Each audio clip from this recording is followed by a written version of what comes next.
Bien, hola a todos, bienvenidos a esta clase sobre la estética de Platón y en Platón. Como hemos avisado en la clase previa, la metodología va a ser distinta. Por sugerencia de un comentario en Facebook accedí a que la clase fuera más participativa, para que hubiera preguntas, comentarios.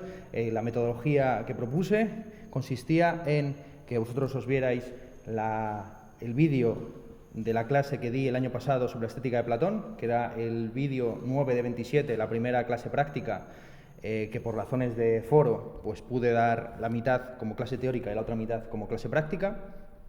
Bien, cuando yo propuse esto, en clase había aproximadamente más de 20 personas, también lo constato como resultado del experimento pedagógico, y ahora mismo se pueden contar, salvo las personas que vayan a entrar por esa puerta, con 7 alumnos en clase. 6, perdón.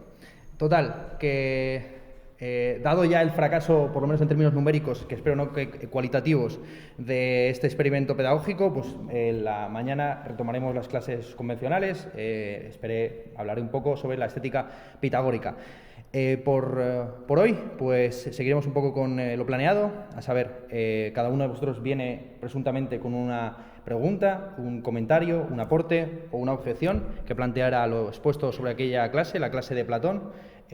Pensaba, imaginando que vendría mucha más gente, digamos, invertir los primeros 15 minutos de esta clase en dar una especie como de discurso edificante animando a la gente a participar, pero dado que es digamos, escueto el número de asistentes, supongo que todos vosotros sois, digamos, los valientes, los que ya venís convencidos de casa, a los cuales no habré de persuadir en la importancia de aprender a hablar en público y de atreverse, digamos, a plantear pues a exponer con la mayor claridad y elocuencia posible pues las ideas o dudas que uno tiene.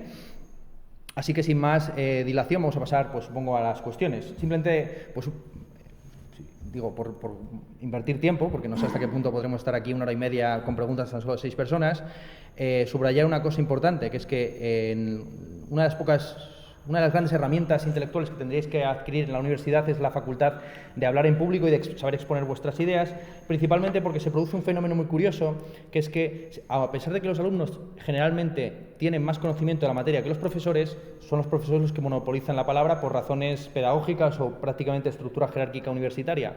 Esto es, aunque parezca que debería ser al revés, esto es que los profesores son más doctos que los alumnos y por ese motivo los alumnos aprenden de ellos, en general, como sucede con los alumnos más aventajados o los que se molestan en consultar un poco la bibliografía, sucede al revés por la sencilla razón de que pues, un profesor puede tener muy lejana la lectura de Platón o de Parménides o de Plotino o de lo que sea, mientras que un alumno que acaba de leer estos textos pues los tiene completamente frescos. Así, yo recuerdo que uno de los grandes placeres o divertimentos de la carrera de filosofía que yo estudié pues era ir a clase con los textos ya leídos y lo que yo llamaba lijar al profesor, esto es, pasarle la lija y en ocasiones recuerdo clases memorables en los que el profesor estuvo a punto de pegarme por echarle en cara pues su falta de preparación en determinados temas. Recuerdo en concreto una clase sobre Hume y la moral.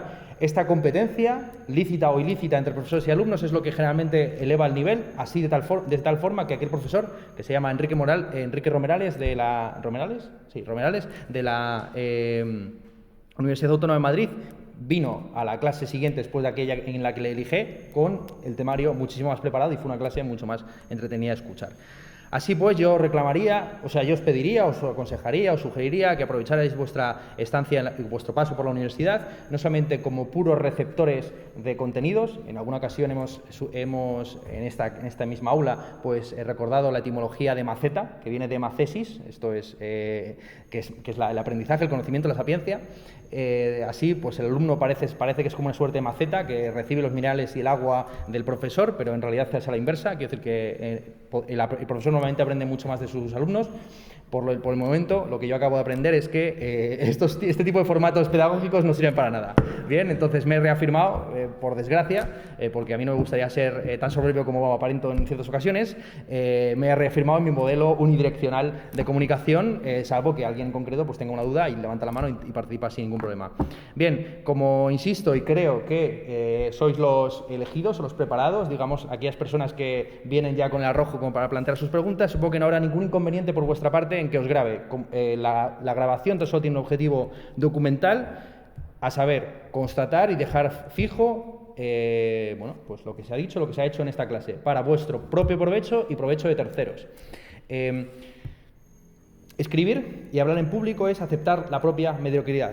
A uno le gustaría escribir como Homero y hablar como Ortega Set, por poner un ejemplo de gran orador, pero se tiene que conformar con aquello que puede articular o poner por escrito. Y esa valentía o ese coraje tan solo se puede, insisto, que consiste básicamente en aceptar la propia mediocridad, no, digamos, se lleva a cabo de manera completa si no queda algún tipo de objetivación o de que uno pueda revisar.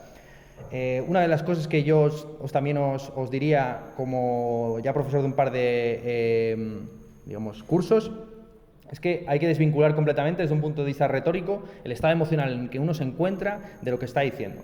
Esto es, en primer lugar, por muy nervioso que uno esté, los nervios no son sino una expresión de la importancia subjetiva que uno está atribuyendo a lo que está diciendo. Esto es, el que no es nervioso es simplemente pues, un audaz o un temerario.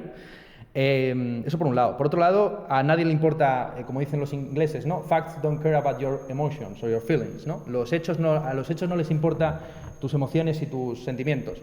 Y lo mismo se podría decir de vuestros compañeros o de los oyentes potenciales. Por mucho que ustedes en sus intervenciones crean que el oyente está captando todo lo que está diciendo o los errores, tanto como las virtudes de su discurso, en realidad hay muchas formas de hablar en público y muchas formas de cagarla o de tener éxito en público, y yo me sorprendo, a veces revisando mis vídeos de hace 1 año o 2 años, pues viendo como la clase que pensé que había sido gloriosa fue una mediocridad y viceversa. En ese sentido, pues en fin, insisto, ya no se puede esto vaciar más, o sea que iba a decir que el que no esté de acuerdo con estos métodos que se marche, pero prefiero no decirlo, no vaya a ser que me quede realmente solo en este trance.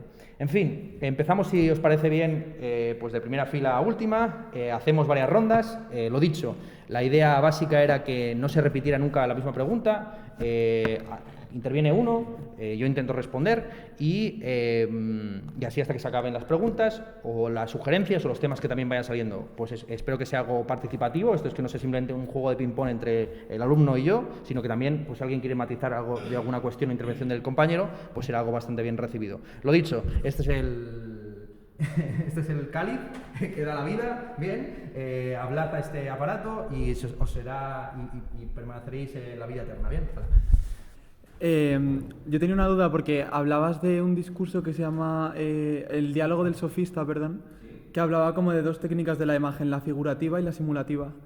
Pero no entendí muy bien la diferencia porque en la simulativa la definías como la apariencia de la imagen, pero a la vez en la figurativa decías que estaba muy definida por colores, por proporciones y como por formas ideales que lo llevaban como a la verdad. Y no entiendo muy bien la diferencia porque yo...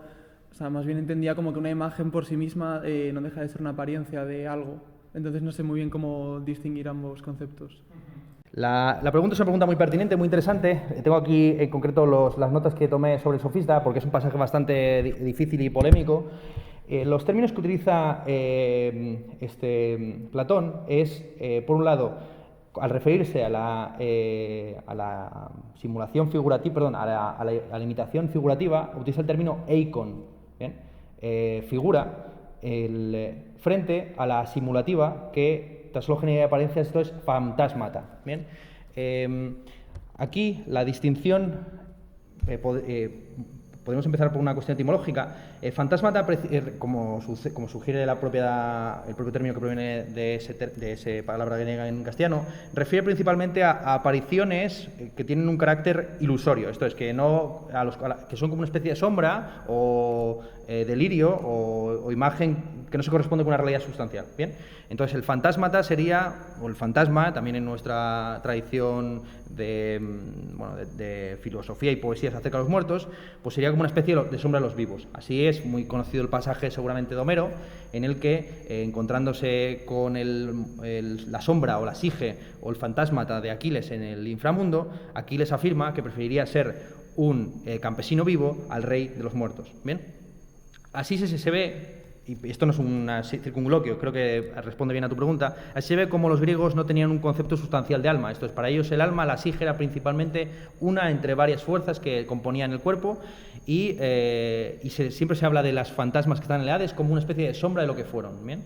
En concreto, muchos asocian, ya a partir del pitagorismo en adelante, la sige con la facultad sensitiva. Así se llega a afirmar que hay transmigración de las almas, esto es que las almas se pueden reencarnar no solo en otros seres humanos, sino también en animales, porque aquello que comparten los animales y el ser humano es la sige, esto es la facultad sensitiva y no el nous, el intelecto.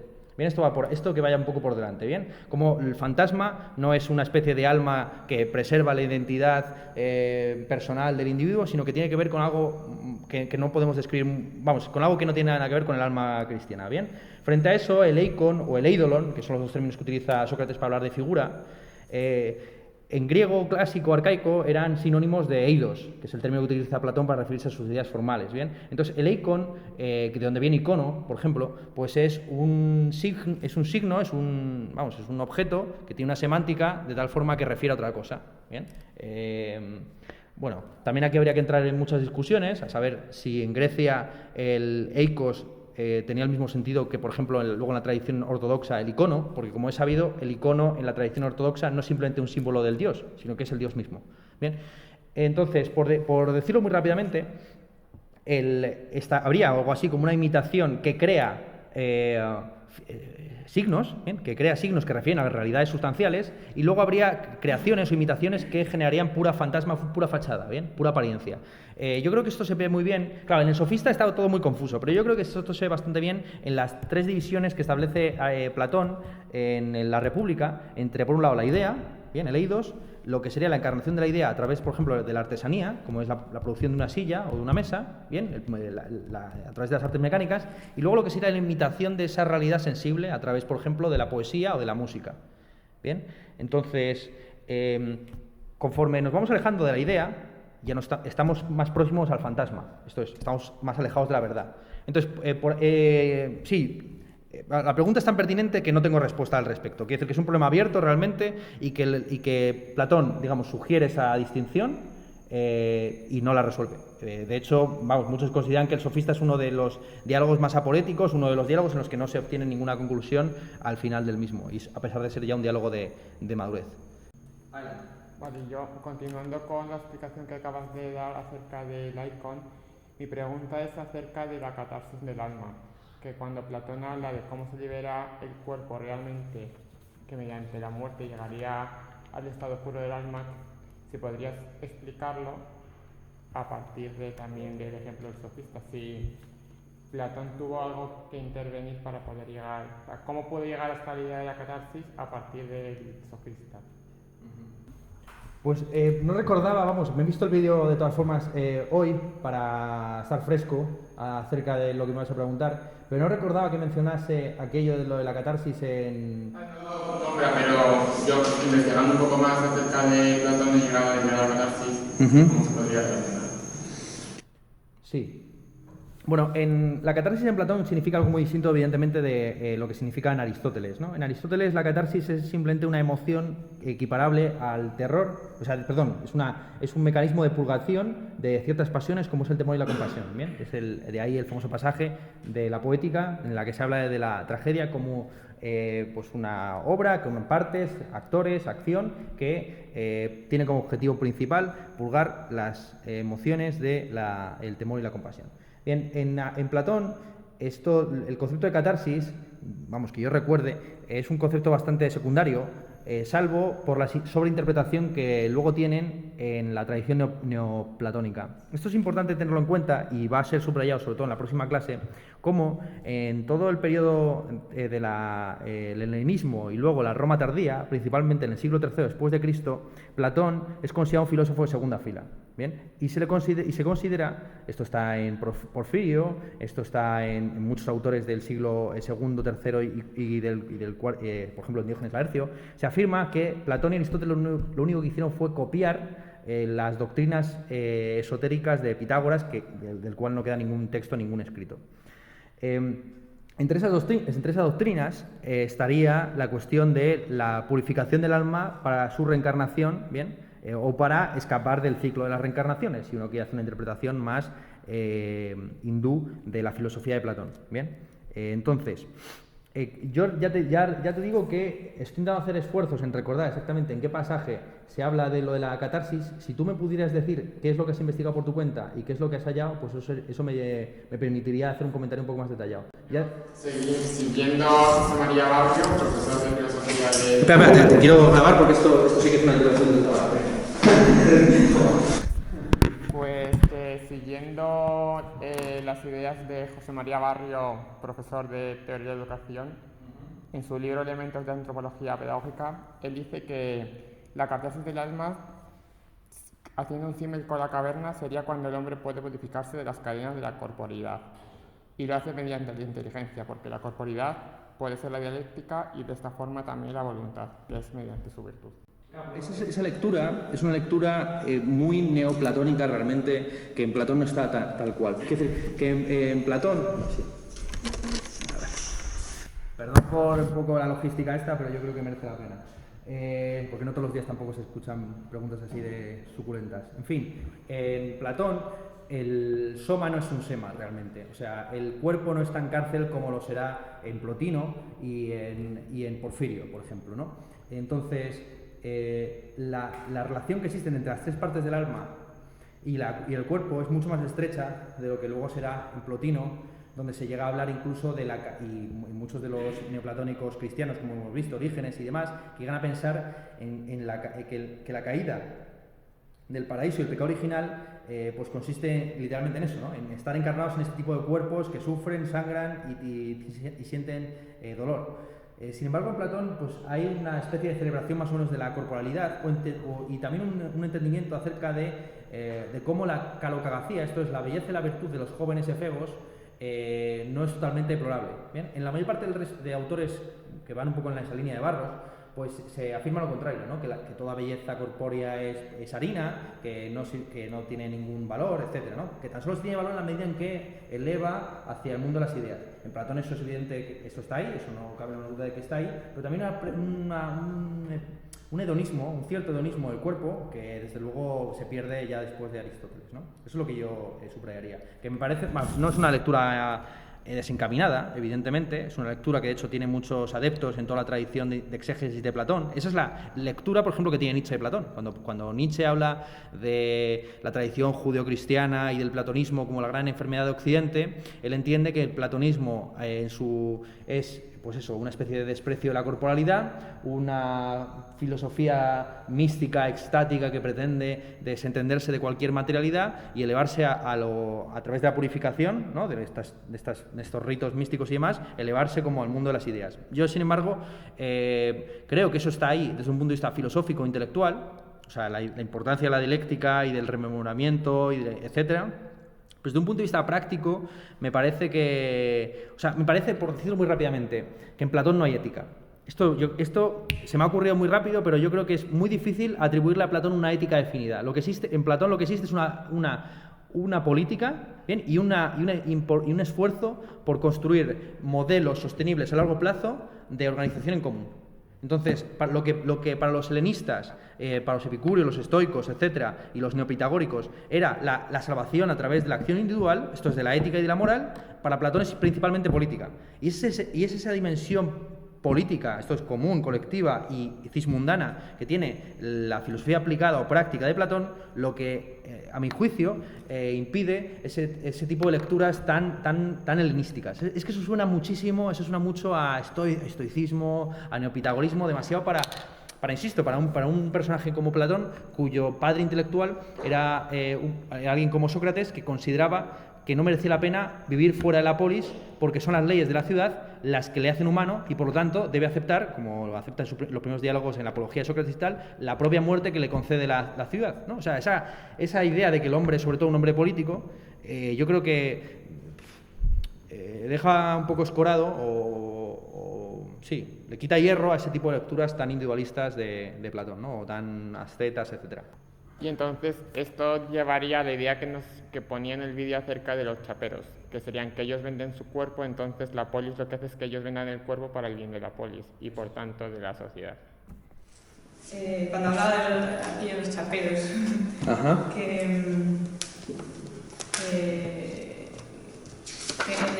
el discurso discurso aquel en el que se criticaba, bueno, se achacaba, se acusaba, no sé a quién era, no me acuerdo, a otro griego, del chapero, y se entendía como que solo se considera legítimo ese amor motivado por el deseo del otro y no, pues, uno motivado por dinero o lo que sea. Que si eso no entraba en conflicto con la hipótesis de que la homosexualidad en Grecia tenía ese carácter disciplinario y como para enseñar a los jóvenes. Vale. Sí, el discurso al que te estás refiriendo es el Contra Timarco de Esquines, en el que se afirma que alguien que ha vendido su propio cuerpo a cambio de dinero está también dispuesto en algún momento de vender el cuerpo de la polis a sus enemigos. Aquí entra en juego dos cosas, pero la más interesante de ellas seguramente sea la concepción que tenían de la libertad los antiguos. Esto enlaza con un debate secular que está dentro de la propia tradición liberal acerca del concepto de libertad. Bien, nos remontamos y como tenemos mucho tiempo podemos divagar por aquí. Podemos situar, digamos, el centro de este debate en el discurso de Benjamin Constant de finales del siglo XVIII, comienzos del XIX, sobre la libertad de los antiguos comparada con la libertad de los modernos. En esa conferencia, Benjamin Constant, que es un liberal que se opuso frontalmente a Napoleón, aunque luego entró en alianzas con él, lo que afirma es que los jacobinos en concreto han exportado a la modernidad un concepto de libertad que es inapropiado para los modernos. ¿Bien? Cuando los griegos hablaban de libertad, principalmente se referían a una libertad política, a saber, la libertad de que tu polis no esté dominada por extranjeros. Bien, junto con ese concepto de libertad había otro, que sería el de la libertad como participación en la política. ¿Bien? No es libre aquel que no es capaz de decidir sobre lo común. Es más, no solamente no sería libre, sino que sería idiota. Idiotés significa particular propio, aquel que tan solo se interesa de lo suyo. Frente a ese concepto de la libertad como participación en lo común y como independencia política y militar respecto de terceras fuerzas, los modernos, dice Benjamin Constant, entienden por libertad ausencia de coerción y un espacio privado en el que nadie interfiera. ¿Bien? Ha habido muchos debates acerca de cómo se debe entender la libertad realmente en la modernidad.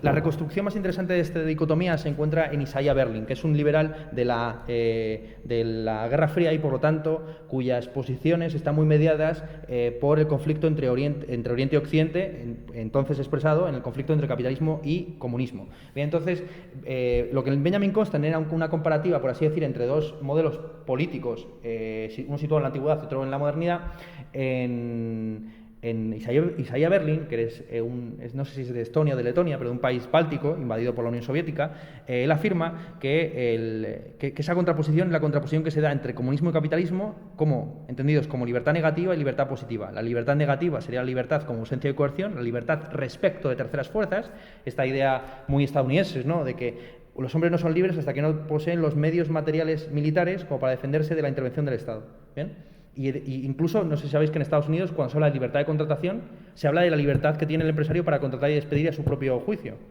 como le apetezca, ¿no? Y es una idea fuerza que está muy de por medio, ¿bien? Entonces, frente a esa libertad estaría la libertad positiva, que es la libertad que Lenin le echó en cara a un enviado anarquista español a la primera reunión de la Tercera Internacional, que le preguntó a Lenin qué papel desempeñaba la libertad en la Unión Soviética. Y le preguntó, ¿libertad para qué?, ¿no? Y bien, muchos entienden que esa libertad positiva pues es una libertad como capacidad efectiva de realizar determinados cursos operatorios en la vida propia o conjunta. Bien, así, por decirlo muy rápidamente, los proletarios no serían libres en un sentido comunista o de libertad positiva, salvo que tuvieran el poder de compra efectivo para hacer determinadas cosas. ¿Bien? El derecho a la vivienda es un puro papel mojado en la Constitución si no hay unas garantías materiales para realizarlo. ¿Bien? Entonces no existe libertad si la alternativa a tomar determinadas decisiones es la muerte, por hambre o por ausencia de tratamientos sanitarios, etc.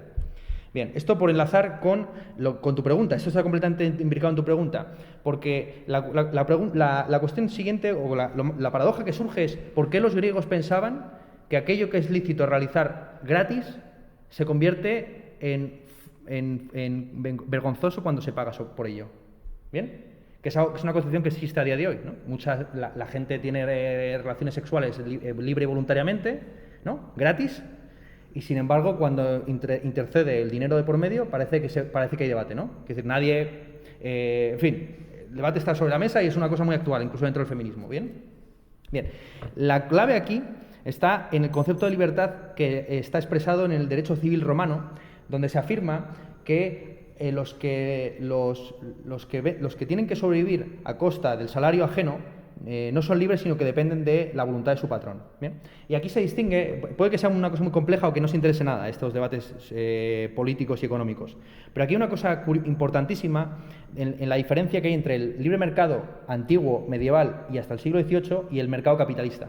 En el mercado antiguo, de pueblo, etcétera, se intercambiaban excedentes. Esto es, una familia o un individuo había producido una cosecha o algo por el estilo y el excedente se vendía y así había un intercambio entre una mercancía una mercancía M, un dinero y otra mercancía. Bien, entonces, el dinero simplemente era un medio de transacción entre dos mercancías. ¿Me entendéis? ¿No? Esto es Marx, libro primero del Capital. Frente a ese modelo de mercado precapitalista, en el capitalismo el dinero no es un medio de intercambio entre dos mercancías.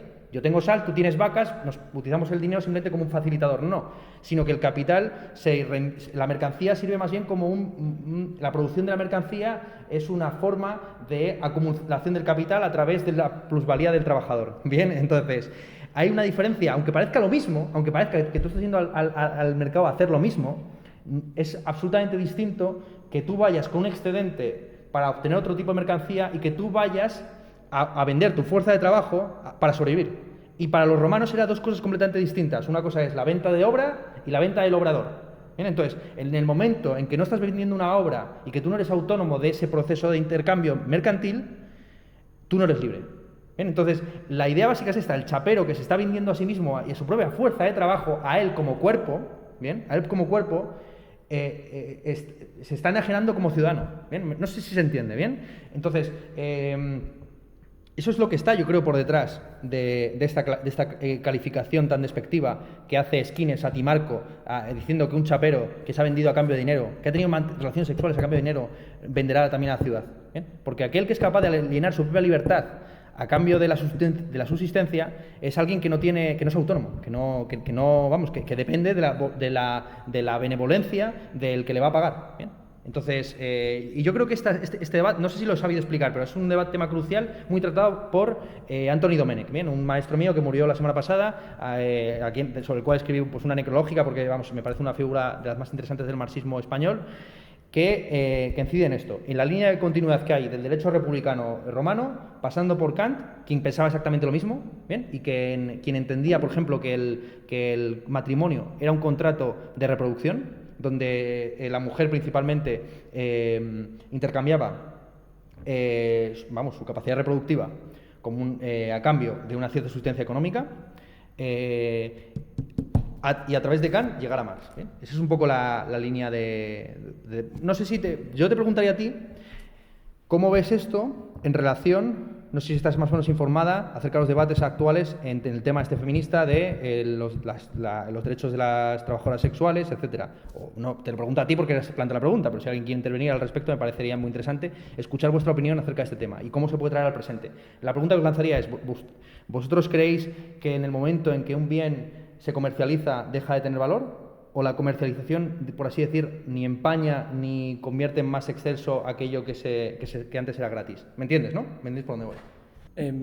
Yo creo que más allá de pensar en las implicaciones morales que puede tener la comercialización de un bien, que yo creo que eso es un tema aparte. Además, yo creo que en el tema de la prostitución, es evidente que culturalmente hay un tema de... que el hecho de que una mujer venda su cuerpo, digamos libremente, porque también entramos en el tema de trata de blancas, en el que mejor no entrar, pero yo creo que también, aparte de que culturalmente que una mujer, diciéndolo así, venda su cuerpo, entre comillas, libremente, quizás culturalmente tiene una carga negativa, por así decirlo, culturalmente.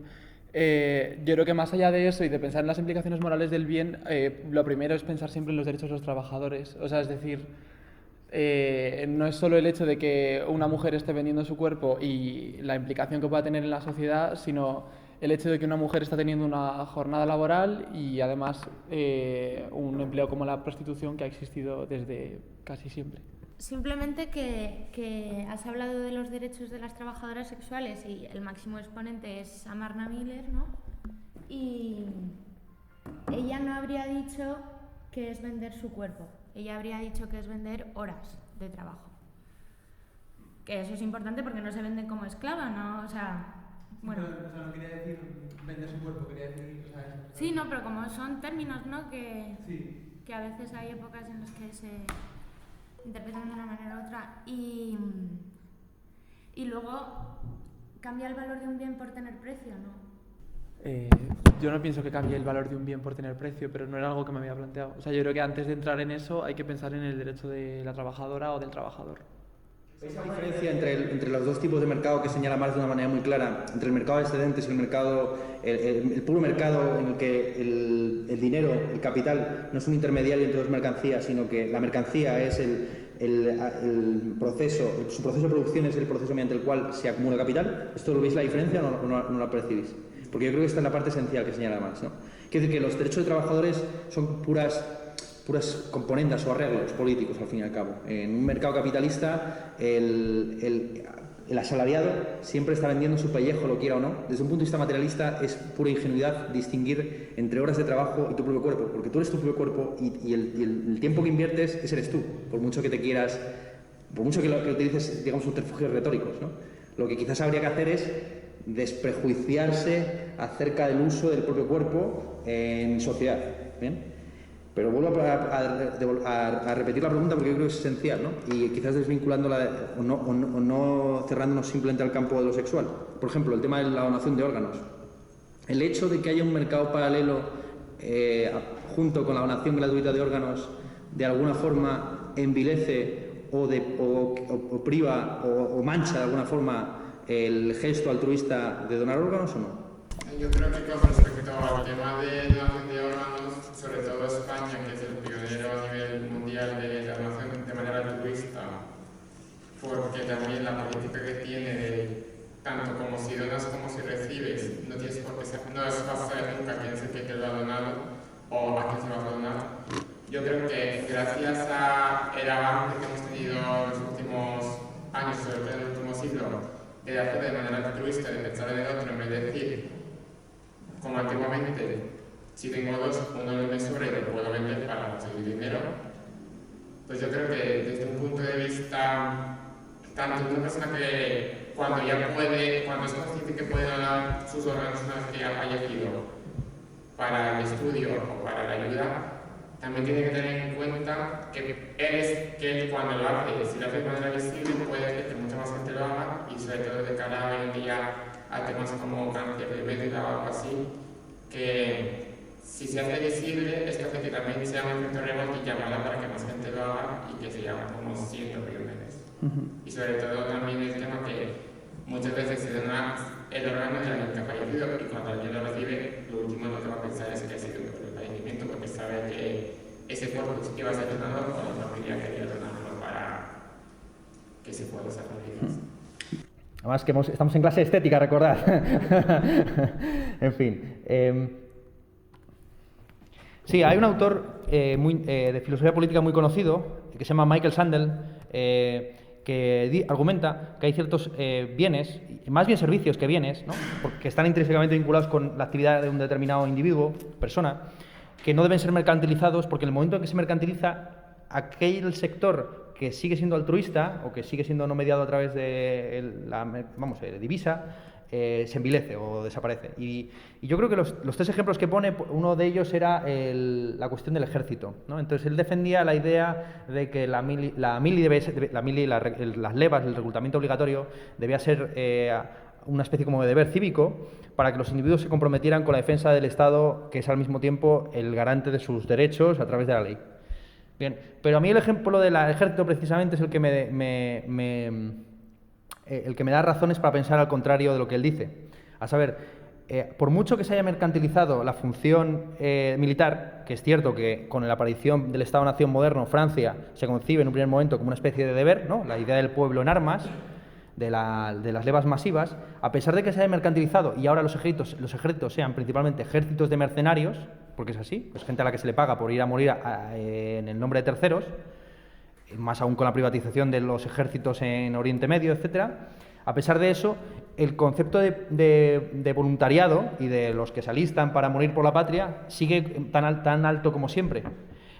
Y casi el ejemplo que también podríamos poner es el sexual, precisamente. Por mucho que haya un mercado de prostitución que en el siglo XIX era endémico, el otro día dando una conferencia sobre psiquiatría y filosofía, pues uno acude a las estadísticas de la sífilis y la neurosífilis en el siglo XIX y descubres que entre el 5 y el 25% de la población en el siglo XIX llegó a tener la sífilis al menos una vez en la vida. Todo esto era precisamente por las iniciaciones sexuales a través de la prostitución.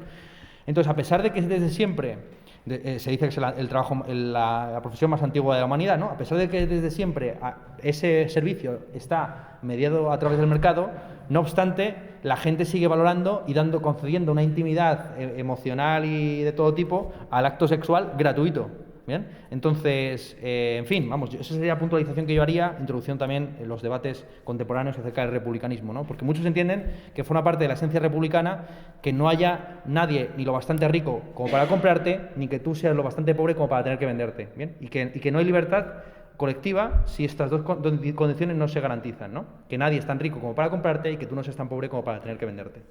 Pues en aquel explicaba sobre las ideas del amor de los arománticos, Sí. que se dedican más nombres a cada tipo de conducta o de actitud. Que, no sé, me parece que es como un poco simplificador, que cada uno tiene un concepto de amor y luego actúa de manera propia a esa naturaleza suya. Entonces me preguntaba si hoy en día ya no tratamos de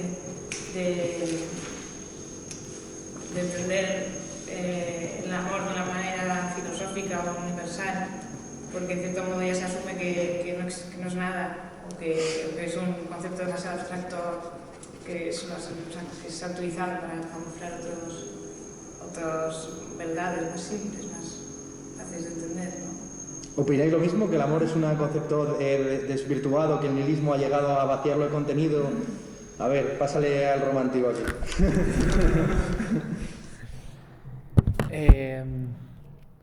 Bueno, la pregunta me ha pillado un poco de sorpresa. A ver, no había pensado que el concepto de amor está desvirtuado.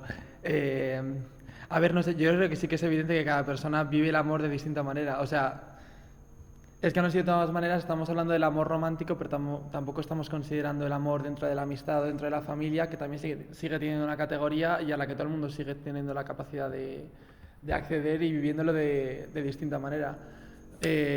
No sé, yo pienso que quizás en la categoría de lo romántico cada persona tiene su manera de vivirlo y supongo que así en las demás dimensiones. No sé, no había pensado en esta pregunta. No lo sé, yo no creo que sea un concepto desvirtuado, o sea, yo creo que sigue siendo algo que cada persona lo experimenta de manera diferente, o sea, que un colectivo se asocie y se denomine como romántico, pues evidencia que existe otro tipo, ¿no? Igual en la actualidad vamos descubriendo de diferentes maneras.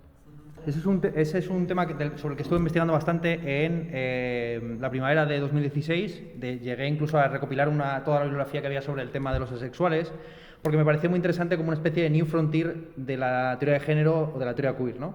Cómo se van incluyendo poco a poco nuevas siglas en el LGTBIQA, la A es la de los asexuales, y sobre todo cómo los asexuales de alguna forma vienen a poner en cuestión una de las cosas que había sido prioritaria hasta ahora en el mundo LGTB o de la teoría de género, que es que la politización del género va siempre de la mano del pedir más, ¿no? Quiere decir que la sociedad, sí, o sea, que la principal objeción que tienen, digamos, la mayor parte de los colectivos vinculados con la cuestión LGTB es que la sociedad sigue siendo represiva, en que la sociedad, por así decir, sigue poniendo trabas para cursos de acción alternativos o contraculturales, ¿bien?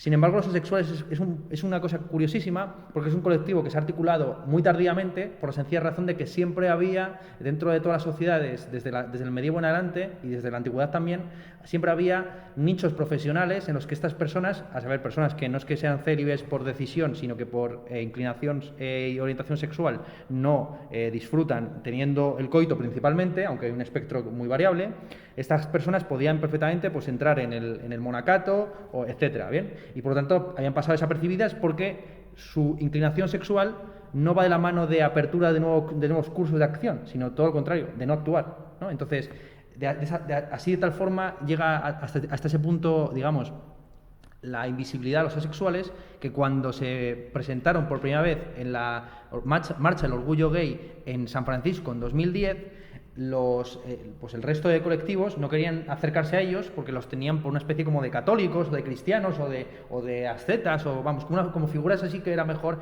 mantener al margen, ¿no? Claro, entonces muchos se preguntaban, bueno, ¿por qué estáis manifestándoos? ¿Qué queréis hacer? Y le decían, no queremos hacer, ¿no? Y claro, entonces era muy, muy divertido ver cómo, bueno, pues, ¿qué queréis casaros? Claro, no había ningún debate, no había ninguna petición, no había ninguna reclamación, pero sí que había un cuestionamiento, no solamente de las categorías mainstream heteropatriarcales, sino también de las propias, digamos, de las propias categorías del movimiento LGTB como un movimiento principalmente articulado a partir de la experiencia de gays y lesbianas, y muy principalmente el mundo gay. Entonces, los asexuales, sí que es cierto, como la mayor parte de lo que yo ya denomino en ese vídeo la Tumblr Theory, acuden muchísimo a taxonomías y catálogos, ¿no? Y esto va de la mano de elevar todo gesto a monumento, esto es, convertir cualquier elemento distintivo de tu personalidad, que siempre es por definición múltiple y variada, en algo característico que te asocia con una determinada colectividad y que te desmarca de otra. La mayor parte de las personas que se reconocen como sexuales afirman que el día más feliz de su vida fue cuando descubrieron que existía una comunidad de personas que se parecían a ellos. Es decir, que entendieron, dada la importancia de la sexualidad en nuestra sociedad, hasta el punto que yo creo que estamos en una nueva era victoriana, donde la importancia ya no es la represión de las diferencias, sino su multiplicación, dada la importancia de la sexualidad en nuestra sociedad hasta tal punto que, como sucedía en la Grecia arcaica, en la Grecia antigua, la pérdida de la virginidad se entiende como una especie de tránsito de la infancia a la edad adulta, esta gente, al descubrir que ellos no es que fueran unos perpetuos infantiles o inocentes o niños, sino que pertenecían a otro tipo de taxonomía, se sentían de alguna forma descargados, porque lo que hasta entonces había sido una especie de neurosis o de problema privado se convertía en un tema político. Claro, de nuevo otra vez la pregunta, ¿político para reclamar qué? Porque ellos en principio lo que quieren es dejar de hacer, esto es dejar de sentirse presionados por la sociedad, esto es imposible, por definición, a actuar conforme a la mayoría, ¿no? De ahí sus críticas, por ejemplo, a la hipersexualización de la sociedad, etcétera, ¿no? Me interesaba pues, principalmente pues, por cómo ellos reivindican el concepto de amor platónico en un sentido muy descarnado. O sea, ellos hablan, por ejemplo, de amor platónico como un amor privado de toda sexualidad y de todo romanticismo. Esto es el amor platónico, por ejemplo, es el amor que uno puede tener hacia el profesor o hacia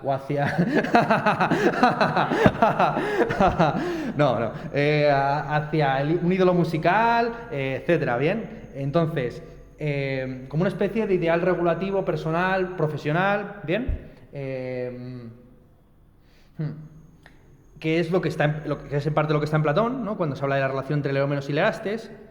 Pero, como yo menciono ahí, la relación entre Leómenos y Lerastes, por lo menos en la relación Alcibiades de Sócrates, también tiene un componente carnal y corporal evidente que se quiere purgar. Bien, y que se purgó, por un lado, en la tradición cortesana, en la imagen del caballero que está, digamos, rondando la ventana o el balcón de su señora, y posteriormente se vuelve a purgar con la aparición de los asexuales. Pero a mí me interesaba principalmente el caso de los asexuales porque demuestra que Platón sigue siendo, digamos, un pensador del siglo XXI, muy rápidamente, por un lado, y por otro lado, que en fin, que el concepto de lo que es el amor se ha ido desvirtuando muchísimo, también conforme a su traducción a diversos idiomas.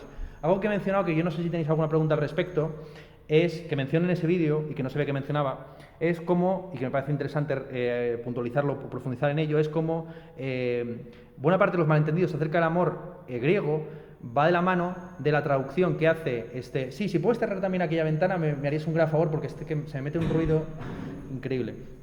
Buena parte de los malentendidos acerca del amor griego va de la mano de la traducción que hace Ficino en el siglo XVI 15, de Eros por Cáritas. Bien. Hay un texto que a mí me interesa mucho de Benedicto XVI que se titula Deus Caritas Est, ¿bien? En el que trata sobre los tres conceptos de amor que había en la Grecia antigua y que enlaza con tu intervención acerca del amor entre amigos o entre familiares. Para los griegos estaba muy diferenciado la filia, que era el amor fraternal o amistoso. Es el término que utiliza, por ejemplo, Jesucristo para referirse a los apóstoles, ¿no? La filia, que es de ahí viene filosofía. Estaría eros, que es un amor principalmente carnal y pasional, que es la relación que ese verbo tan solo aparece una vez en los evangelios para referirse al amor que tenía María Magdalena hacia Jesucristo, y de ahí el noli me tangere, no me toques. Y por último, el ágape, que era una forma de amor más parecida a la caridad cristiana. ¿Bien? De hecho, el término ágape es el término que utiliza permanentemente Jesucristo para referirse al amor que tiene Dios hacia sus criaturas. ¿Bien? Entonces esos son los tres conceptos de amor que quedan completamente fundidos al traducirse al latín con el término amor, ¿bien? Que los fusiona a todos y que los vuelve homogéneos. En el caso de Ficino es intencionado, quiere decir, lo que quiere hacer Ficino, como la mayor parte de los filósofos del Renacimiento, es conciliar la filosofía pagana de la antigüedad, recuperada a través de nuevas traducciones del griego, con la doctrina cristiano humanista del siglo XV. Uno de los grandes malentendidos acerca del humanismo, del Renacimiento, es entenderlo como una especie de corte absoluto con el medievo. Es más bien su evolución, es más, su irracionalidad. Mientras que en el medievo se entendía la búsqueda de la coordinación entre fe y razón, por decirlo también en términos platónicos, entre la teoría y la filia, en el Renacimiento, por así decir, estas dos facultades se separan completamente, principalmente en Lutero, ¿no? Donde la racionalidad y la fe van por dos caminos distintos y la salvación no va por el camino de la praxis prudencial, sino por la pura gracia divina. Bien, así Dios es lo completamente ajeno, con el cual no hay economía, ni transacción, ni posibilidad de intercesión.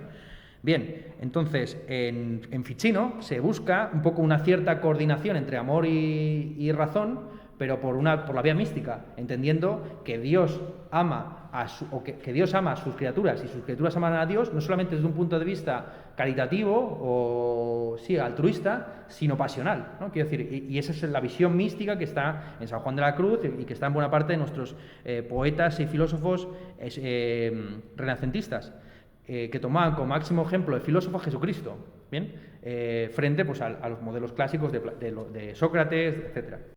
No sé si es exactamente una pregunta, pero hay un momento del vídeo, el año anterior, donde creo que es el que pronuncia el discurso súper famoso del mito de las cuatro piernas, los cuatro brazos, que creo que es Aristófanes. Eso es.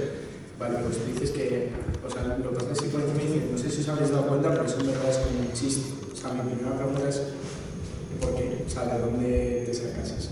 O sea, porque yo no lo vi y no sé, pero me gustaría y todavía no me entiendo.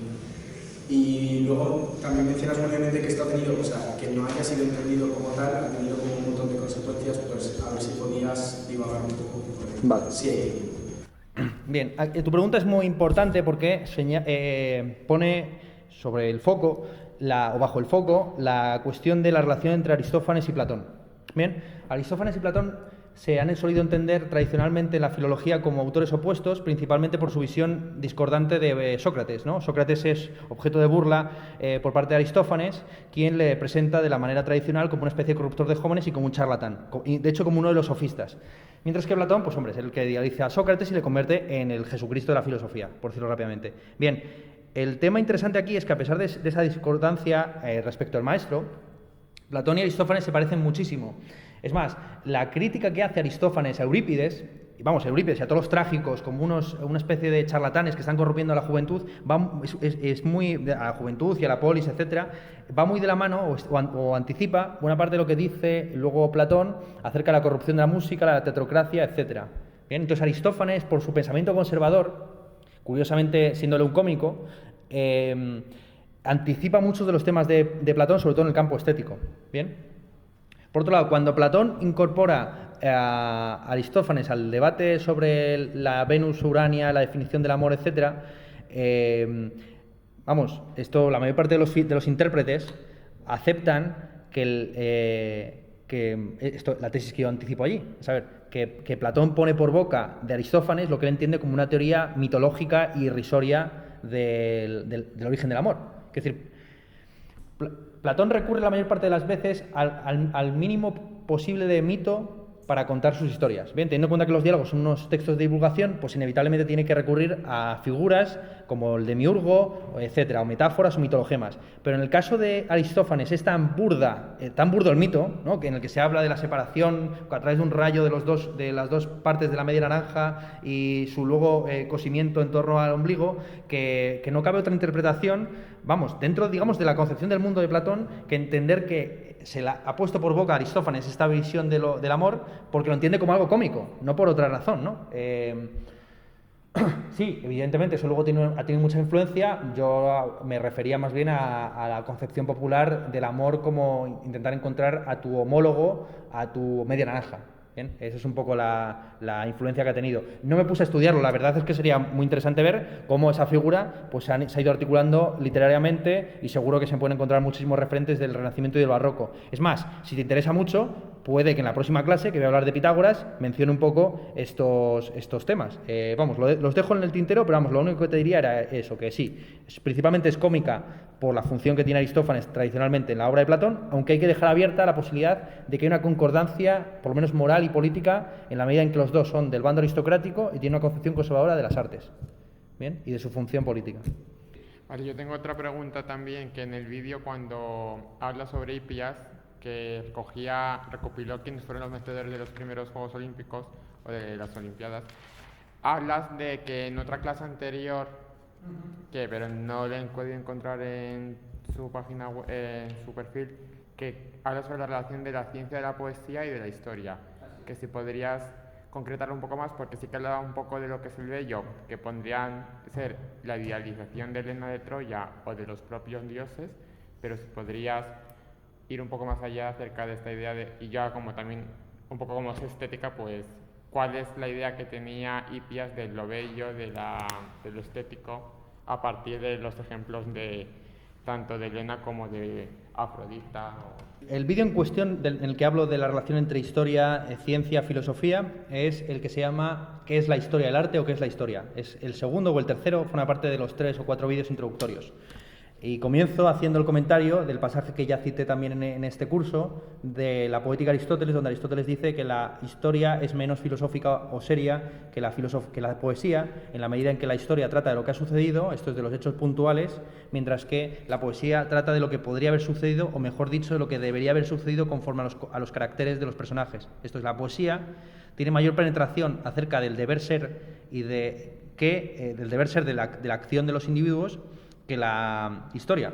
La historia, por cuestiones contingentes, narra hechos que puede que no estén relacionados entre sí causalmente, sino casualmente, ¿bien? Mientras que la poesía no trata sino de la necesidad ineluctable de que determinados personajes en determinadas circunstancias actúan de determinada forma. Así se puede decir que la poesía es la mejor puerta de entrada a las humanidades y a la ciencia social, y humana y política. Bien, esto ya es una reconstrucción, pero básicamente es la idea básica es esa, ¿no? Que la poesía penetra de alguna forma en la estructura del mundo social mucho mejor que la historia, que tan solo narra pues, hechos contingentes, esto pasó aquí, podría haber pasado de otra forma, en fin, ¿no? Entonces, sí, Platón, evidentemente, esto no es Platón, esto es Aristóteles, pero Platón lo que comenta ahí en el Hipías Mayor es que este tipo, el Hipías, se declara como un poeta. Él no era profeso un poeta en el sentido de un creador de versos, sino que era un recitador y un intérprete. Así se declaraba como el máximo experto en Homero. Lo que le pone, el diálogo gira en torno a la cuestión de si uno puede ser tan solo experto en un poeta sin tener un cierto concepto de la belleza en general. Así, Sócrates pues le pregunta a Hipías cómo es posible que sea experto en Homero sin ser experto en otros poetas como Hesíodo, etcétera, teniendo en cuenta que la única forma de valorar la excelencia de Homero es comparándole con poetas peores. ¿Bien? Entonces, que la idea básica es esa, que no se puede ser, que la pretensión que tenían esos poetas de derivar todo su conocimiento de una especie como de repetición dogmática de los dichos de otros antiguos, no se sostiene, o que, mejor dicho, que no es verdadero conocimiento. ¿Bien? Que es pura improvisación. Aquí hay muchos temas entretejidos. Por un lado está el conflicto entre la poesía y la filosofía. Esto es algo que se señala en el Ión, pero también en el Hipías Mayor. Y al final de la República se dice que hay un conflicto eterno entre poesía y filosofía.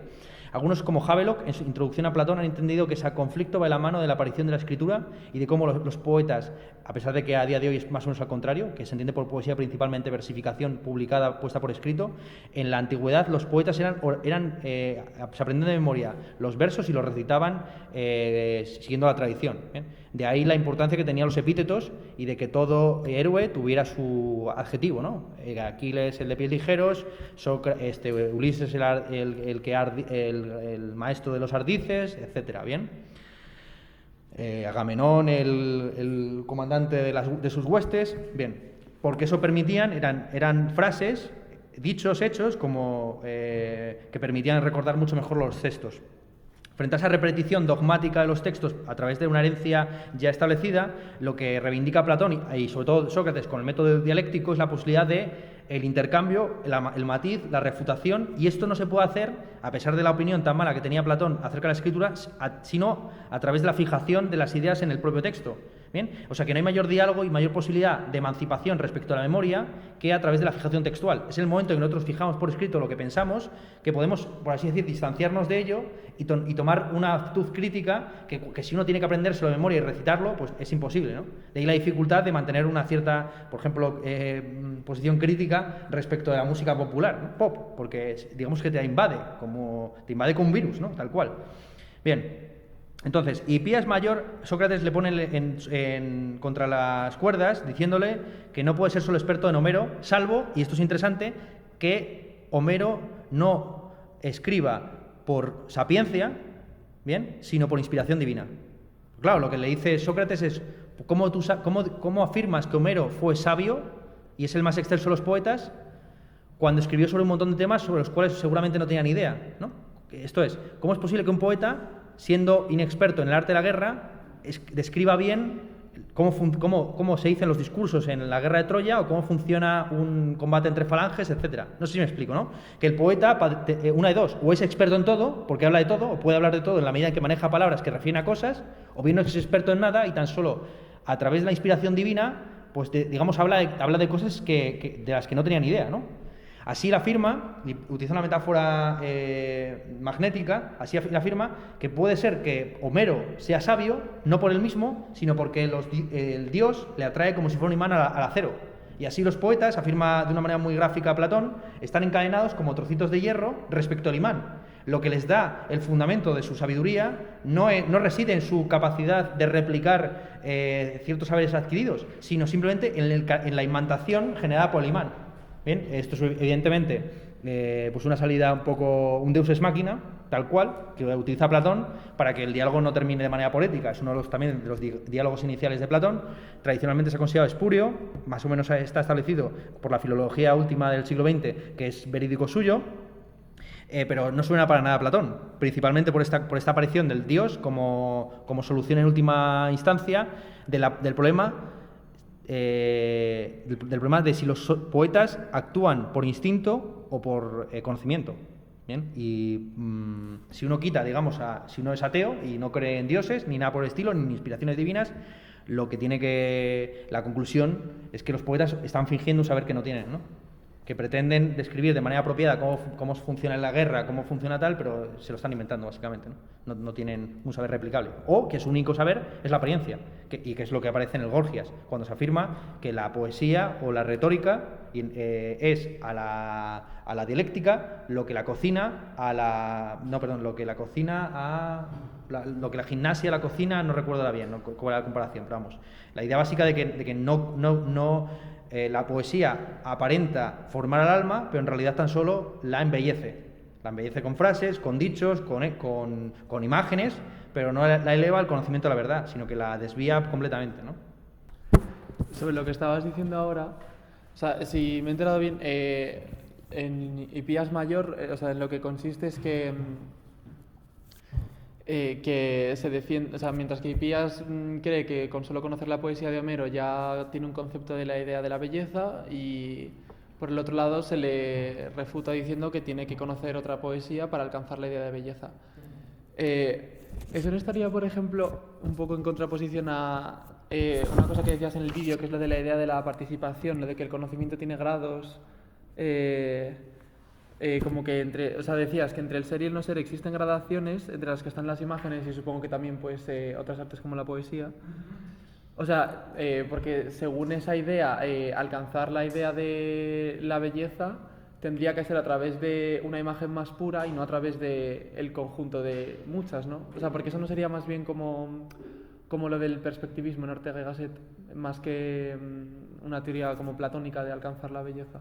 Muy buena pregunta, porque al fin y al cabo lo que está poniendo en tela de juicio es el concepto de participación de Platón y su diferencia respecto de Parménides y la idea que él tiene de que sí, que efectivamente que el conocimiento tiene grados y que la doxa, por muy errada que sea, siempre tiene un poquito de verdad, ¿no? Y de ahí la importancia que otorga Platón a la dialéctica, esto es partir de verdades asumidas y a través de un procedimiento de reducción al absurdo y de muestra de contradicciones ir aproximándose a la verdad.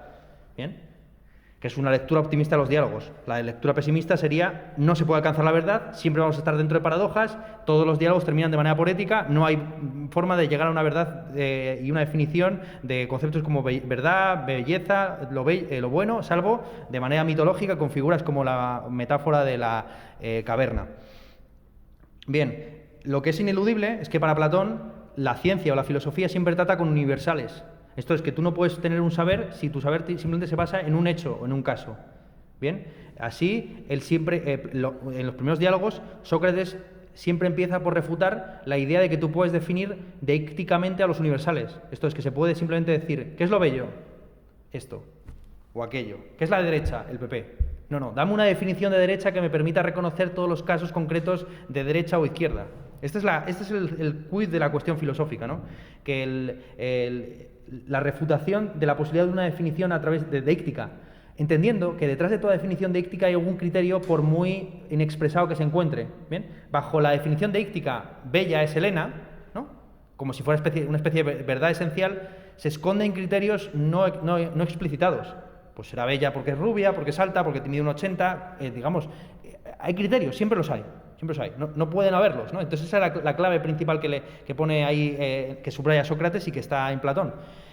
¿Tú crees que puedes discriminar lo que es bueno o malo en poesía solo con el ejemplo de Homero, pero implícitamente están funcionando una serie de criterios que el poeta desconoce? Entonces el poeta no es, ¿cómo decir? El poeta es como el mal médico, está curando sin saber qué es lo que cura, sino que de alguna forma imita al maestro Tutkurt, o bien le viene inspiración desde el dios, y es el propio dios el que impone los criterios a través de él. No sé si me estoy explicando, pero es un poco la idea que está por detrás.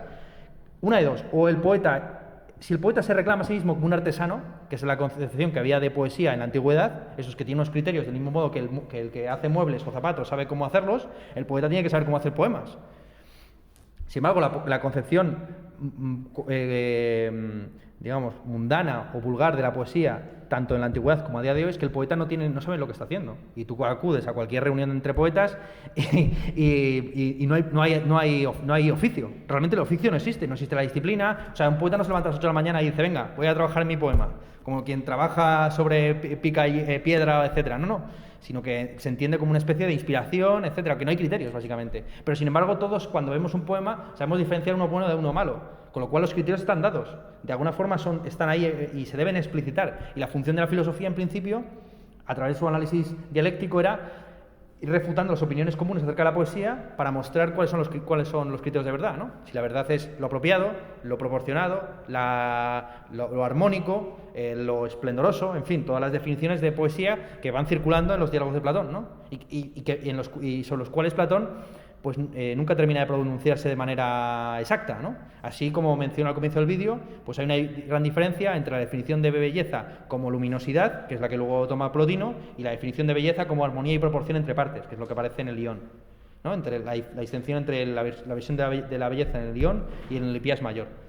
Entonces, estamos ante una situación muy clásica, ¿no? Ante los diálogos de Platón, que es que nunca se sabe realmente cuál es la conclusión.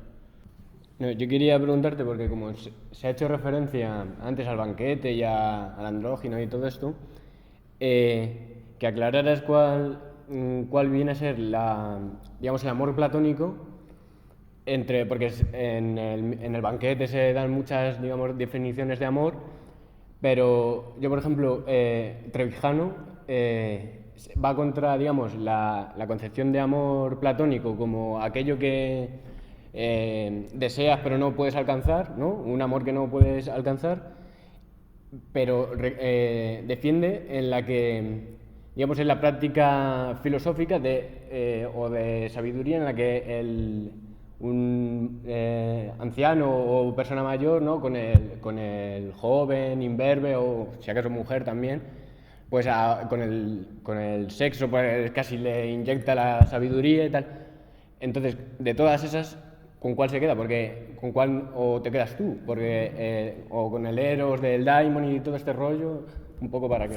Sí, vamos, se suele aceptar que la concepción de Platón que tenía sobre el amor es la que expuesta por Diotima de Mantinea en ese discurso, o mejor dicho, en ese mito en el que se habla de cómo el amor es el hijo de Poros y Penía, ¿no? De la abundancia y la necesidad, de tal forma que el amor sería precisamente la principal pasión de los filósofos, al encontrarse a medio camino entre la completa ignorancia, que a su vez osada, porque no sabe que es ignorante, y la absoluta sabiduría, que es solo propia de los dioses. Así, por lo menos, el filósofo sabría una cosa, que es saber que no sabe nada.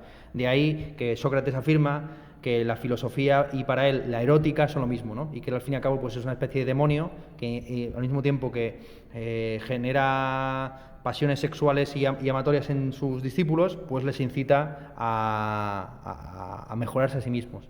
De ahí una analogía que señala Sócrates, que yo creo que está muy bien traída, de cómo la dialéctica se parece mucho al proceso de la seducción. Porque del mismo modo que no seduce a aquel que se entrega por completo a su amante, sino aquel que le provoca y en ocasiones mostrándole que es inferior en su condición, así también la dialéctica procede a través de la refutación de las posiciones ajenas. No sé si me estoy explicando aquí, ¿no?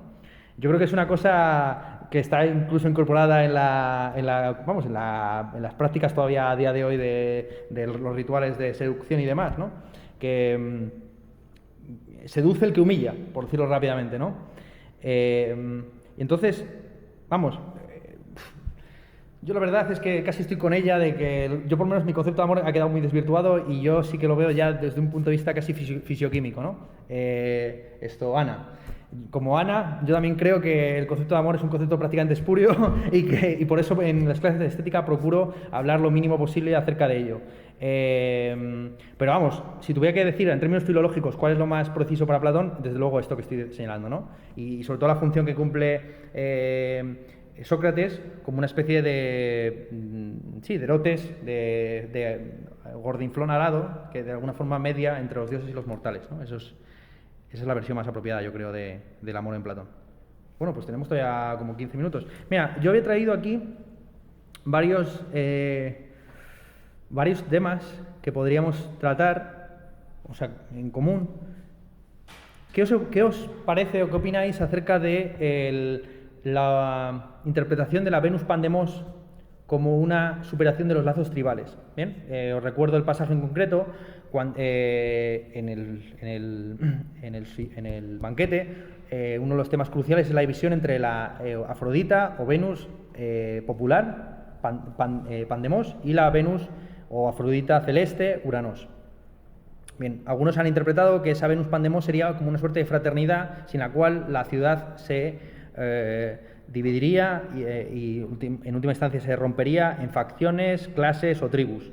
Bien, entonces lo que allí se viene a subrayar es algo así como que no puede existir ciudadanía sin algún tipo de concepto de comunidad fraternal. Bien, esto es un tema que está más o menos en la Revolución Francesa, con el tercer lema, ¿no? Libertad, igualdad, fraternidad, pero que en general está muy cuestionado por la concepción liberal del Estado, que como veis siempre la estética se entrecruza con otros campos, pero es inevitable, ¿no? Según la cual esta concepción liberal afirma que es posible que el sistema de checks and balances entre el Estado y la sociedad permite que la sociedad siga siendo vivible, aunque esté compuesta de demonios. Esto es una cosa que está en Kant, cuando Kant afirma que la sociedad perfecta no es aquella que tiene que exigir de sus ciudadanos el ser héroes constantemente, sino aquella sociedad que sigue siendo justa y funciona adecuadamente, aun cuando sus ciudadanos sean absolutos demonios. Así, el ejemplo que él pone, curiosamente, de sociedad civil articulada, incluso en el peor de los casos, es el mercado. En el libre mercado, como señala Adam Smith en La riqueza de las naciones, el panadero no te baja el precio del pan ni se levanta a las 7 de la mañana por altruismo o porque ame a cada uno de sus clientes, sino que lo hace por interés propio. Entonces, la pregunta que os lanzo, que yo no sé si tiene si os interesa o no, es esta cuestión. ¿Creéis que es posible una sociedad que sea estable a largo plazo, que se sostenga sobre pasiones frías como el cálculo utilitario, los intereses los intereses económicos personales y puramente egocéntricos o egocentrados en el respeto de los contratos ya hechos? ¿O toda sociedad debe descansar en algún tipo de noción de amor fraternal, de estimación nacional, etcétera, ¿no? O sea, yo lo que creo que también es como siguiendo un poco la teoría de Platón, que dijo que quien debía gobernar la ciudad tendría que ser filósofo, que era Sirio, que una de las... para ser un buen filósofo tiene que haber alguien que tenga una capacidad de gobernar, de controlar. Entonces me inclinaría más por su segunda cuestión, como que quien gobierne, quien dirige es alguien que se preocupe más por la estética. Entonces ahí se volvió la idea de un filósofo, y que es una persona que no ve que también como el panadero que va por su propio bien, pero al final quiere construir el bien común. Entonces, un filósofo nunca va a pensar tanto en su propio bien, pues no sería un filósofo, porque dentro de su concepción tiene que llegar a un bien para todos. Y entonces, siguiendo un poco la clase de hoy, creo que Platón dice muy bien que quien debe gobernar sea quien es el filósofo, por tanto, quien piense hacia más allá y que puede llegar hasta desprenderse de las ideas humanas y llegar al absoluto por medio de la dialéctica. A ver, yo tampoco me posiciono mucho porque, por un lado, pienso que, o sea, un estado basado como en las creencias individuales de cada persona, o sea, lo veo inestable, pero, o sea, veo que la concepción como tal de ciudadanía es mucho más arriesgada. O sea, si cada individuo piensa en lo que le conviene, quizás tener el concepto de ciudadanía y de respeto es más complejo, pero a la vez también pienso que como el concepto de la nación y de la fraternidad en consecuencia de pertenecer a una nación, me parece que también es una cosa, o sea, como ilusoria, o sea, que en el fondo está creado por una estructura de poder también, bajo lo que también subyace un interés. O sea, no sé, o sea, veo más la necesidad de crear como una sociedad, como necesidad de... O sea, que lo que quiere decir, yo qué sé, aunque sea un poco ridículo, o sea, creo que el concepto de fraternidad tiene que estar más relacionado con el hecho intrínseco de ser una persona que con el hecho de ser un ciudadano. O sea, es que tampoco entiendo muy bien como el concepto de nación o de ciudadano. O sea, ¿en qué punto deja de ser una... O sea, un ciudadano de otro sitio es mejor o peor persona que yo por el hecho de estar en otro sitio y tengo que dejar de sentir fraternidad? O sea, eso es lo que ahora mismo no comprendo. Pues claro, también sienta la cuestión de hasta qué punto es arbitrario las propias fronteras del Estado. No quiero decir que al fin y al cabo la frontera es algo que tiene tanta legitimidad moral como el lugar hasta el que llegaron tus ejércitos, puro y duro, ¿no? Entonces, esto más o menos coincide con fronteras naturales de tipo físico, como los Pirineos y demás. Y está muy bien planteada la cuestión de si la fraternidad debe limitarse a la nación y si uno debe ser fraterno con otros por su condición de ciudadano o no. Hay una anécdota que creo que cuenta Voltaire de un samaritano que recibe en su puerta a un vagabundo que le pide de comer y él le pregunta si es católico o protestante. ¿No? Para actuar de manera consecuente. Contra lo cual, pues evidentemente Voltaire, pensando en una especie como de ciudadanía cosmopolita, pues ve que es una especie como de afrenta. Porque al fin y al cabo la ética, esto es la ayuda, al individuo concreto, no tiene por qué estar mediada por identidades, ideologías, naciones, géneros, sexos. Bien, esto es lo que está por detrás de buena parte de los derechos humanos, que no son tales derechos, sino simplemente, por así decir, salvo en el sentido subjetivo del término, esto es, derechos individuales son principalmente valores éticos.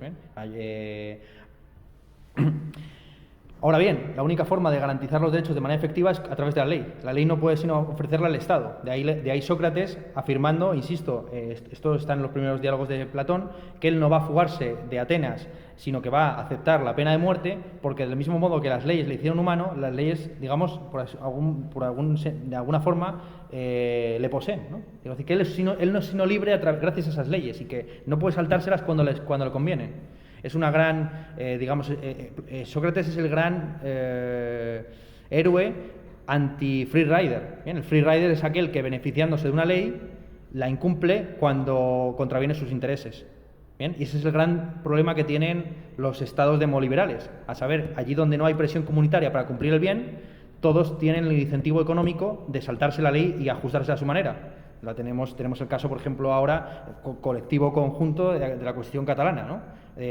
Si ese modelo, digamos, de violación de las leyes conforme a la propia conciencia se generalizara, pues mañana tendríamos la posibilidad de que el Valle de Arán, que como he sabido tiene otro idioma distinto dentro de Cataluña, pues reclamara sus derechos subjetivos interpretados individualmente conforme a ellos les conveniera, ¿no?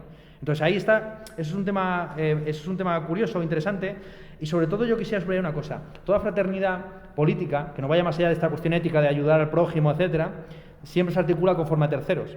Esto es, la fraternidad en realidad siempre fue solidaridad, esto es, unidad conjunta entre un determinado colectivo para enfrentarse a terceros, ya sea el rey, ya sea las potencias ajenas que van a acabar con la república. Así, el mayor ejemplo seguramente de fraternidad, tanto en la Grecia arcaica y clásica como en la Francia napoleónica, era la Gran Armée o las falanges de los Herómenos y los Erastes, lo que menciono en el vídeo. No hay, según Plutarco, mejor ejército que aquel que se articula no a través de tribus, sino a través de las relaciones amorosas o fraternales entre el Herómenos y el Erastes, entre el amante y el amado. Bien, eso es lo que yo subrayaría. Y esto es una cosa que está, por ejemplo, en la teoría populista del Estado y de la política, subrayada por gente tipo pues Errejón, Pablo Iglesias, que no es posible un concepto de ciudadanía del pueblo que no excluya a alguien, ¿no? Aunque sea ese alguien Ana Botín o qué sé yo, o el Banco Central Europeo o lo que sea. Esto es que toda forma de comunidad genera exclusiones y terceros, y que es ilusorio y puramente mitológico la idea de un gobierno técnico que beneficia a todos. Cuando tú implementas una ley, estás siempre, digamos, favoreciendo determinados intereses y contraviniendo otros. Así hay que tomar partido, ¿no? Eso es un poco lo que yo diría. En cuanto a la cuestión de si deberían gobernar los filósofos o no, pues hombre, ya sabes que Sócrates salió muy escarmentado de la experiencia de Siracusa. Es más, la idea que tenía Sócrates es que el filósofo tenía que ser forzado a gobernar contra su voluntad. Esto es, que solamente aquel que no buscaba el poder por el poder mismo, sino que de alguna forma, por su sapiencia, era elegido por terceros para gobernar en su lugar, solo ese era el que tenía legitimidad para hacerlo. Ahora bien, los filósofos siempre han estado rondando el poder, y no por intereses puramente, digamos, del espíritu absoluto o altruistas o etcétera, sino por intereses bien materiales. El propio Platón, al fin y al cabo, pues estaba vinculado con un cierto bando aristocrático, tenía una concepción antidemocrática del poder, etcétera, etcétera, ¿bien? Sino que Platón entiende que se podría entender, quitando del lado las afirmaciones expresas de la República, se podría afirmar que el modelo por excelencia del gobierno, no en Platón, sino platónico, es la dictadura comisarial. Bien, la dictadura comisarial es una forma de gobierno que se instituye en la Roma del Senado, la época del Senado, de la República Romana, como una forma de gobierno temporal, en la que un individuo conocido por sus habilidades principalmente militares asumía el poder de mando omnímodo por un periodo limitado, normalmente un año o dos, hasta que solucionara una crisis de gobierno. Así, por ejemplo, Julio César fue dictador durante varios años para poder terminar las guerras de las Galias. Bien, ese concepto de dictadura, que es un concepto de dictadura completamente distinto de la dictadura soberana del siglo XX. En el siglo XX son los propios individuos los que se arrogan la soberanía, y no son simplemente unos fideicomisarios que tienen que servir a la comunidad cumpliendo un determinado servicio, y después de una vez cumplido regresar a sus funciones, como hacían los dictadores romanos, aunque con muchos de ellos se apropiaran luego de... Bueno, esa es la gran afrenta que hace Julio César, que siendo un dictador comisariado, esto es una persona que ha sido enviada para un determinado fin, se apropia a través de su carisma en el ejército de todas las funciones de gobierno, y así amenaza con disolver el Senado y convertirse en un tirano. Bien, esa es la gran amenaza permanente que ha tenido las dictaduras desde la antigüedad hasta el presente. ¿Bien? La dictadura del proletariado mítica de Marx y Engels no se presuponía como una especie de un gobierno oligárquico a la manera de los Castro o de los Kim Il-sung y compañía, sino que se presuponía como un modelo de transición en el que un determinado individuo encabezaba la lucha de una comunidad contra otra, ¿bien? La clase proletaria contra la burguesa, pero para cumplir una determinada función y regresar a su campo, ¿no? Eso es lo que yo señalaría de la cuestión del gobierno de los filósofos y gobernar para todos y no para uno solo. Bien, pues nada, oye, muchas gracias sobre todo a los tres, Borja, Javier y Ana, por intervenir y venir con las preguntas. Han sido preguntas muy suculentas, lo cual demuestra que es mejor la calidad que la cantidad. A vosotros, como suele ser habitual, no tengo nada que enseñaros, en el sentido de que vosotros ya tenéis, por lo que he podido ver, pues un gusto por la lectura, por la investigación propia, que es lo que a lo que verdaderamente tendríamos que venir aquí. Así que os agradezco que hayáis tenido la gentileza de, a pesar de que no tengo nada que enseñaros, pues vengáis aquí a plantear vuestras cuestiones y vuestras dudas.